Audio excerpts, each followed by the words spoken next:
Hello everybody and welcome to another All4Sci-Fi.com review. I'm Eric Walker for All4Sci-Fi, and today we're going to review Chapter 13 of The Mandalorian. It's called Chapter 13, The Jedi, and we're now just a little bit more than halfway through the season, and overall, this new season of The Mandalorian is better than we had hoped for. I could say that much. And if this is the first time you've ever come across our channel, please remember to hit the subscribe button below, subscribe to our channel, hit the notification bell, because you have a lot of reasons to come back to our channel, because every week we have a live trivia contest where we give away free gifts like this in front of me. So we give those to you guys every week.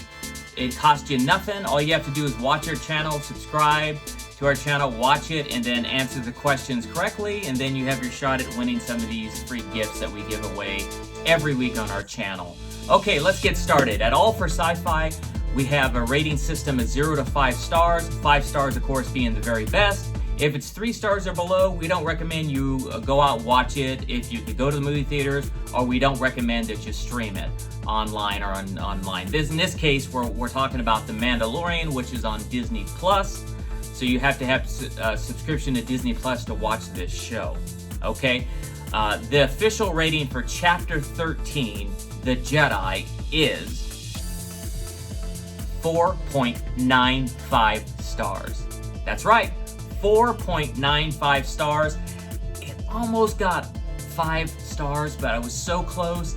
I almost gave it to you, but you just slightly missed. I have a few little things that little complaints here or there to gripe about, but overall it was a great episode. It was nice seeing Dave Filoni. By the way, this episode was directed by Mr. Dave Filoni and was also written by Dave, so great job, way to go, Dave. I'm still waiting for you to put me in The Mandalorian, bring back the original Mace. If some of you don't know, I played the original Mace 20 in Caravan of Courage, the Ewok adventure, and also in Ewoks: The Battle for Endor, which these blurgs right here, these nice blurgs, came from Ewoks: A Battle for Endor. So the Mandalorian's already using using some of our blurgs from the Ewoks: A Battle for Endor, so why not have the original Mace on? Or any character, it doesn't really matter. I would love to be a part of the show. If you guys ever decided you wanted to give me a small part, the fans would go nuts if you guys did that, so consider it. Okay, so this episode, we're going to go ahead and start talking spoilers. So if you haven't seen this episode, I recommend you come back to the channel and watch it in the future. So go ahead and hit pause right now. But let's go ahead and talk about Chapter 13, The Jedi. Okay, so as I predicted in an earlier review, they did not immediately get to Corvus and immediately get to see Ahsoka Tano, which Bo-Katan in a prior episode called The Heiress, he told Din Djarin, the Mandalorian, he told him, go seek out the Jedi named Ahsoka Tano on the forest planet of Corvus. And at first I thought, forest planet, is it going to be, since we were just talking about the Ewoks, is it going to be like, are we going to see Ewoks? Maybe Ewoks are off-world Ewoks, like they had off-world Jawas. But we didn't. But let's go ahead and talk about that. So they finally have arrived on Corvus, basically. Well, at the beginning of the episode is a great prologue before they arrive on Corvus, before the title and the credits and everything. We see, for the first time, a live-action Ahsoka Tano fighting, using her Jedi skills to take out a whole bunch of these bad guys. And she goes up to the gate, and she talks to this magistrate, or whoever the leader is of this town, and she wants something from her. And the magistrate brings up one of the citizens and says she's going to kill this citizen. Is the information I possess worth this person's life, or 10 people's life, or 100 people's lives, or I'll just go ahead and kill the entire town if you don't leave me alone? She's that serious. So Ahsoka tells her, I'm going to give you 1 day to reconsider. We're wondering, what is this information she wants from this magistrate? And by the way, I want to give a shout out to Mike Lasky.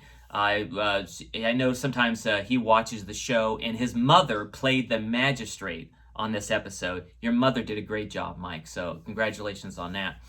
Okay, so that's the prologue. So she leaves, and then we come back after the credits, and we see the Razor Crest, and we see the child in Din Djarin arriving at the planet, and he says, "I finally arrived." So they land, and after they land, they come out. Oh, they have the child has, of course, a couple cute scenes. He wants that little magic ball, and he uses the Force to get that little ball. We see it starting to unscrew, but later you see he has it, and then Din kind of scolds him and says, "This belongs on the ship. You shouldn't be taking this." The little knob for the controller that he thinks is a play toy.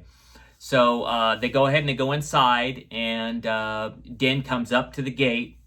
And by the way, the person who's playing the hired gun is Michael Biehn from Aliens. What great casting. So he's playing this hired gun, and he's talking to Din at the gate, and he surmises that Din is a bounty hunter, and asks him if he's a member of the guild, and he said, "Last time I checked, I was." So he lets him in, and when Din goes in, he's walking through the town, no one wants to speak to him because they're all scared. They're all scared to death of this magistrate. So eventually some of the other guards come up to him and said, "The magistrate wants to talk to you." And so he follows them, and they open another gate that's inside of it, another area that's gated. And when they walk in, I think they're at Galaxy's Edge. It reminded me of Galaxy's Edge. I wonder if they shot some of it there, since we're dealing with this COVID and everything's shut down. I wonder if they went inside Galaxy's Edge and did some shooting there and just made it look a little bit different.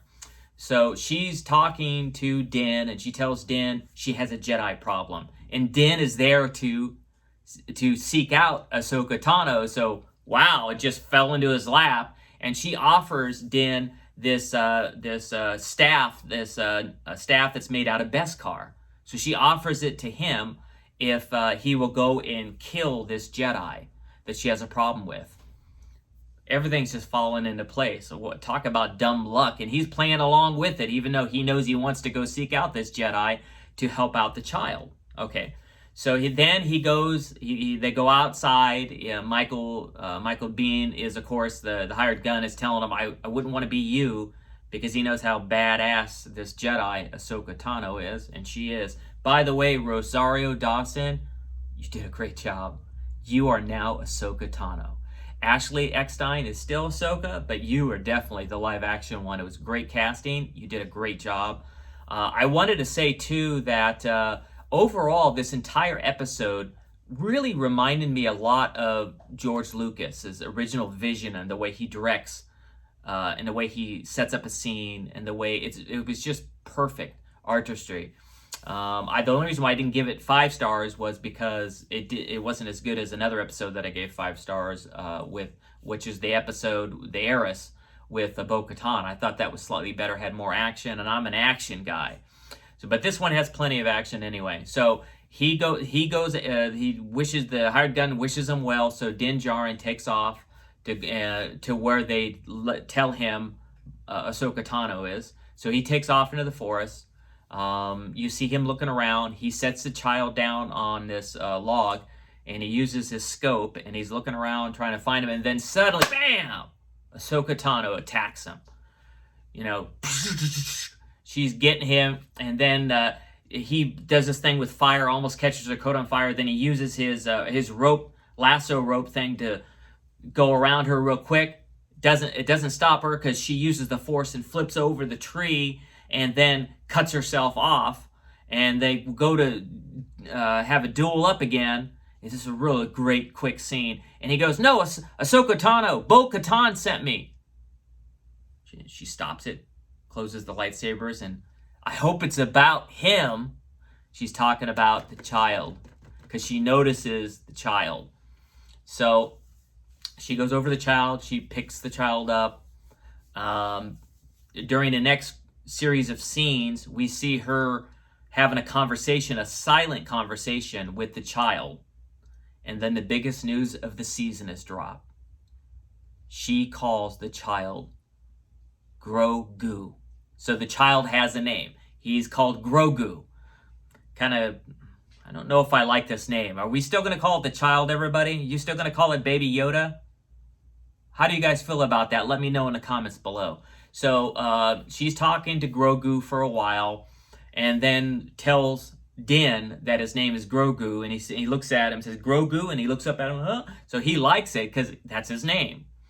So she then tells the story that Grogu was sharing with her, and that is that he was actually trained at the Jedi Temple. He had a few different Jedi masters that had trained him, and during after the Clone Wars ended and the Empire took over, someone took him to hide him, put him in hiding, to hide him from the Empire. And so they don't say, so now we got some other mystery going on here. Who took Grogu from the Jedi Temple to save him? Who is it?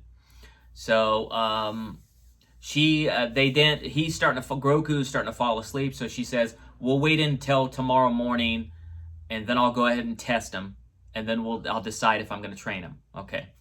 So the next morning occurs. They come up to this wooded area. She takes a rock and uses the Force and tosses the rock at Grogu. Grogu grabs it. He doesn't use the Force, and she tells Grogu, send it back to me. And he looks at it, and then he drops it. He doesn't send it back to her. So then she notices, Ahsoka notices that Grogu has a really strong attachment, of course, to Din Djarin, like he's his father figure now. So she tells Din to come over here, and she wants to see if the child will listen to him. Of course, child doesn't listen to him right away, but he remembers that he had that knob that he put from the spaceship, that he didn't go back and take in the spaceship, but he put it here, and he takes the knob out because the child likes the little toy and knob. So he tells the child, go ahead and take it from me. And then real quickly, because the child loves it, thinks it's a toy, the child quickly grabs it. And he goes, see, I told you he could do it. I told you he could do it. So he's all proud of his son, the child Grogu. He's all ecstatic. I don't know if I like that name. It kind of reminds me of yogurt, or Go-Gurt. Anyway, so he's excited because the child, did what he said. But Ahsoka Tano says to him right at that moment, she goes, I cannot train him. He has too many attachments to you. She goes up to him, she grabs his hand, and she senses a lot of fear. She says, I sense fear, a lot of fear in you, Grogu. So, and you have too many attachments, and one of the biggest codes that the Jedi have is to not form attachments, not fall in love, not have any of that stuff, because you do that could lead to other things, including fear, the darkness, and the dark side. Anger, hate. You remember all that stuff that Master Yoda said? By the way, she also mentions that this is only the second creature she knew of that's from this species. She doesn't name the species. I was hoping that she would have named the species, but she doesn't. She just says, I knew another person like Grogu. He was a wonderful Master Jedi named Yoda. And anyway, so that would have been the perfect timing to say what the species was, guys, but you left that out. So hopefully we find out that more later. But anyway, she goes to walk away, and Din is very upset and says, they offered me, they tried to hire me to kill you. And that's why they sent me out here. But I did not, Din kind of lies to her and says, I did not agree to it. So, but he still wants Ahsoka Tano to help train the child Grogu. So he makes an offer to Ahsoka and says, I'll go help you with your problem if you train Grogu. So I guess they agree upon it, and they come up with some sort of plan. They go back to it. She immediately goes back to the city, jumps over the wall, starts attacking them, and then she gets all the way up to where the magistrate is by her gate, and she has some of the Beskar, the one that has their symbol, their signet, and she throws that at him and says, I took care of your Mandalorian. So she's lying to the magistrate. And the fighting continues. She takes off. We get to see a Lothcat. So that's great. Of course, Dave Filoni throwing in all those great little Easter eggs there. So we see a Lothcat while they're trying to get her. And Michael Biehn says, I would love to kill her. The magistrate says, kill her. So thank you for all that. Thank you for the loth cat. Thank you for everything. And then right when the magistrate is getting ready to go back into her gate, she tells the other hired guns, kill the prisoners. So right when the prisoners are about to be killed, this Asian guy who we saw earlier, who told Din Djarin nobody needs to talk to him, comes out, but Din flies down and he knocks him out, and he saves those the prisoners with, and the other guy helps him a little bit too. Doesn't really help him. It's really Din. So Din then is gonna stand guard, and Ahsoka we see her behind him on the wall.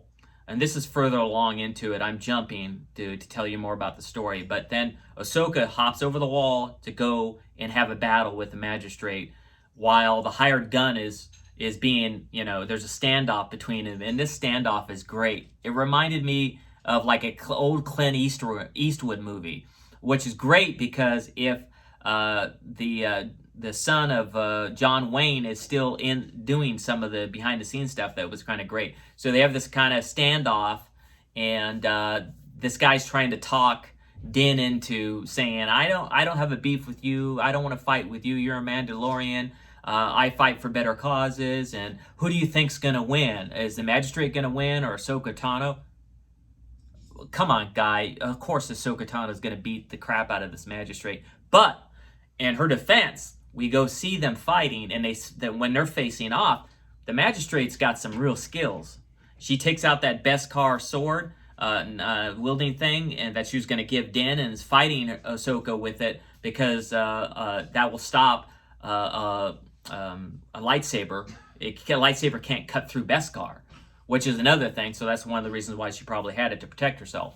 So they have this intense battle. It's really great. At one moment, you think maybe she will get Ahsoka because she knocks out one of her smaller lightsabers. But later, Ahsoka wins, of course. And then we go back outside, and that hired gun, Michael Bihn's character, says, I guess your side won. And then he goes to set his gun down and pretend like he's going to give up. And then he starts to draw. And that's where we have that great scene where it's like this duel, and quickly, the Din Djarin draws on him and wins the little gun battle. Reminding me of, again, it's like a Western in space. It's just great. And then, so he kills the hired gun, and all the townspeople come out. And and then suddenly that Asian guy, the older guy, looks up. Oh, look, there was still one of the robots was there on the roof. So Din, he saves Din's life real quickly, and Din shoots that person too. But in the meantime, we go back to this. We're back before all that happens. We're back into the scene with Ahsoka Tano, and she's telling this magistrate, "I want this information." And one of the biggest clues of the season came out of this episode when she says, I need to know where your master is. And I need to know where your master is, Grand Admiral Thrawn. I just about lost it when she said that. What's going on here? What's Grand Admiral Thrawn? He's around? What is going on here? So there's a lot of new unanswered questions.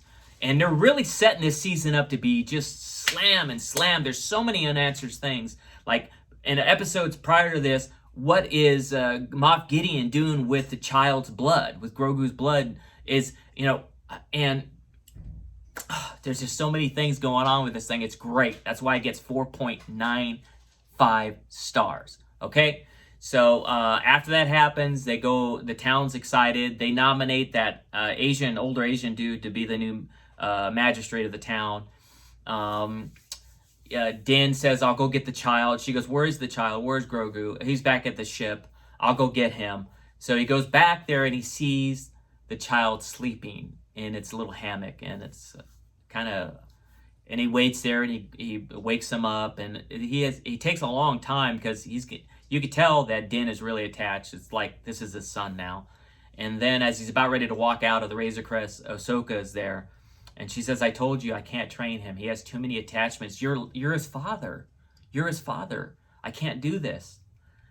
But she says, I have an idea. And that idea is, I want you to, so she tells Din to take Grogu to this other planet. I forgot the name, forgive me, you can put it in the comments.